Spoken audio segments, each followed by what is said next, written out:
ថានៅពេលដែលមិនប្រឡន់អញ្ចឹងជាទូទៅជាបរិះដែលនៅស៊ីថ្ងៃនេះខ្ញុំចង់ផ្ញើវីដេអូនេះទៅកំឡោះចាស់ទាំងអស់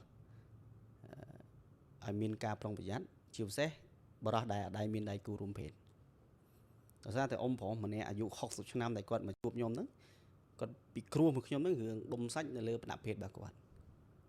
ហើយយើងសួរប្រវត្តិទៅគាត់ដែលមានគ្រួសារដែលមានដៃគូរួមភេទទេប៉ុន្តែអ្វីដែលយើងទទួលបានពីគាត់ហ្នឹងគឺគាត់មានស្បែកគ្របលឹងវែងហ្នឹងតាំងពីក្មេងមកគាត់ថាតាំងពីគាត់ដឹងក្តីមកគឺអត់ដែលឃើញស្បែកហ្នឹងប្រឡត់បានទេឬក៏ទាញប្រឡត់មកក្រោយទេហើយគាត់ឮបងប្អូនចាស់ថានៅពេលដែលមិនប្រឡត់អញ្ចឹងជាទូទៅជាបរិះដែលនៅស៊ីនតែបងប្អូនយល់ខុសហើយអានេះជាជំងឺស្បែកគ្របលឹងវែង